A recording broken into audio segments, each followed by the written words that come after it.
Bismillahirrahmanirrahim. Assalamualaikum warahmatullahi wabarakatuh. Syukur alhamdulillah kita bisa berjumpa kembali di channel ini. Sholawat dan salam selalu dan tetap tercurahkan kepada junjungan kita Nabi besar Muhammad Sallallahu Alaihi Wasallam. Allahumma sholli ala Sayyidina Muhammad wa ala ali Sayyidina Muhammad. Harapan dan doa saya, semoga saudaraku semuanya selalu diberikan kesehatan, dilapangkan rezekinya, dan diampuni dosa-dosanya. Amin ya robbal alamin. Sahabat beriman, sholat adalah satu dari 5 rukun Islam yang wajib ditunaikan sebanyak 5 kali dalam sehari. Sholat juga merupakan tiang agama dan menjadi amal yang pertama kali dihisab di hari kiamat kelak. Rasulullah Shallallahu Alaihi Wasallam bersabda, sesungguhnya pertama kali yang akan dilihat atau dihisab dari amal seseorang hamba pada hari kiamat adalah ibadah sholatnya. Bila ibadah sholatnya sempurna, maka diterimalah sholat dan seluruh amalannya. Namun, apabila ditemukan sholatnya kurang atau tidak baik, maka ditolaklah sholatnya dan seluruh amalnya. Hadis riwayat Tabrani. Allah Subhanahu wa Ta'ala juga berfirman, sesungguhnya sholat itu mencegah dari perbuatan keji dan mungkar. Dan ketahuilah, mengingat Allah atau sholat lebih besar keutamaannya dari ibadah yang lain. Allah mengetahui apa yang kamu kerjakan. Quran Surat Al-Ankabut ayat 45. Namun sebelum lanjut, kita ingin ingatkan kepada kalian semuanya, jangan lupa untuk subscribe channel ini dan aktifkan juga loncengnya. Like dan share video ini sebanyak-banyaknya, dan mari kita sama-sama bangun channel ini dan menyebarkan syiar Islam ke banyak orang. Sahabat beriman, muncul sebuah pertanyaan, yakni ada orang yang rajin sholat, tapi mengapakah sholatnya tidak mencegah dari perbuatan keji dan mungkar? Seperti mulutnya masih sering menceritakan aib orang lain, bahkan tak segan untuk menghina dan merendahkan saudaranya sendiri. Ternyata orang seperti itu masih belum merasakan manfaat sholat dalam kehidupannya. Ia tidak merasakan kenikmatan dari sholat yang dilakukannya, maka besar kemungkinan sholatnya belum diterima oleh Allah Subhanahu wa Ta'ala. Mirisnya, ada yang celaka dengan sholatnya, seperti yang terdapat dalam firman Allah Subhanahu wa Ta'ala. Maka celakalah bagi orang yang sholat, yakni orang yang lalai dalam sholatnya. Quran Surat Al-Ma'un ayat 4 hingga 5. Ibadah sholat merupakan hubungan antara hamba dan penciptanya. Diterima atau tidaknya sholat seseorang hanyalah Allah Subhanahu wa Ta'ala yang mengetahui. Selaku hamba hanya bisa mengetahui ciri-ciri atau tanda-tanda sholat seseorang yang diterima oleh Allah Subhanahu wa Ta'ala.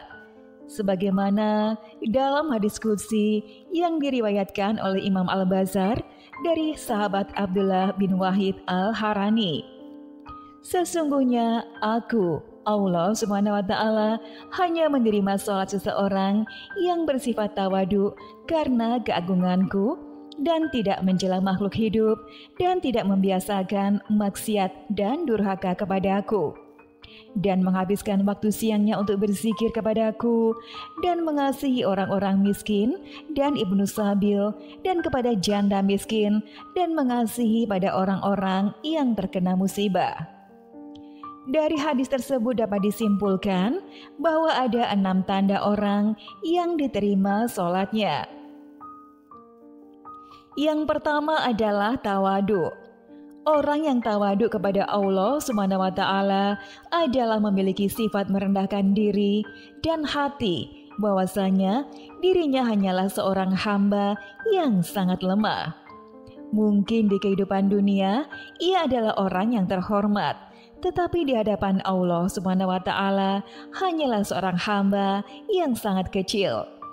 Para ulama mengatakan, jika seseorang sudah berdiri di atas sajadah, mengangkat tangan untuk takbir, maka ketahuilah ia sudah meninggalkan dunia karena dirinya sudah menghadap Allah Subhanahu wa Ta'ala.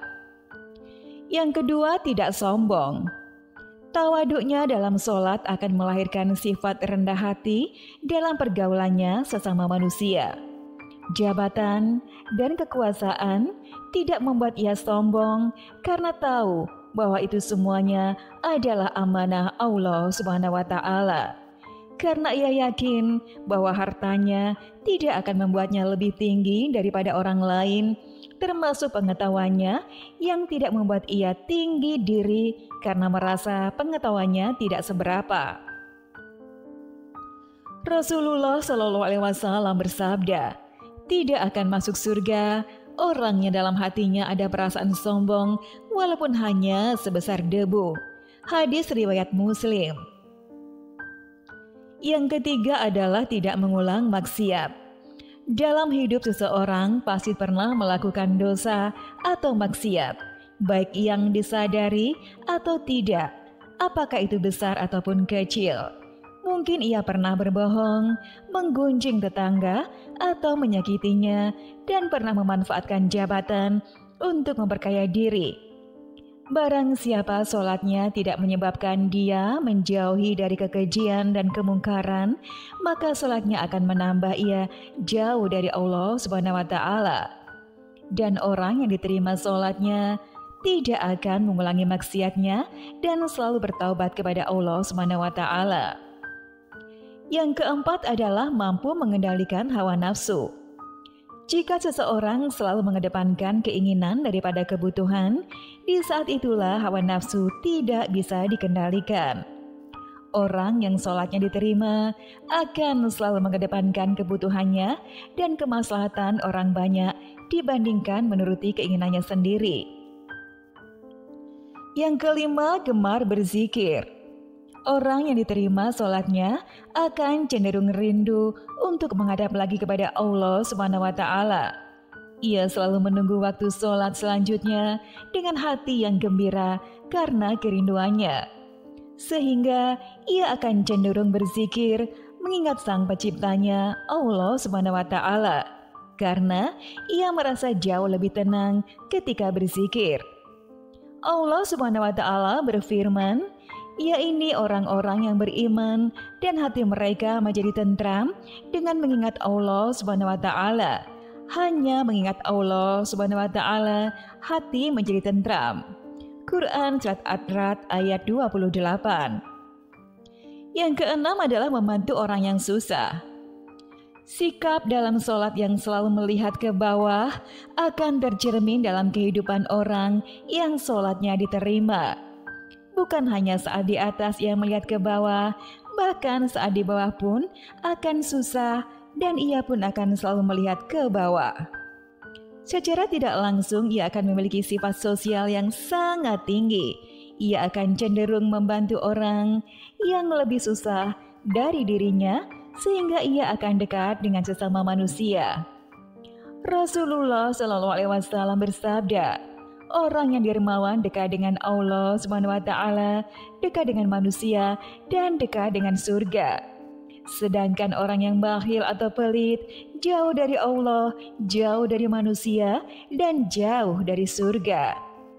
Sholat yang diterima Allah tidak hanya akan berdampak pada dirinya sendiri, bahkan sekelilingnya akan terdampak dari pancaran keberkahan yang diberikan Allah.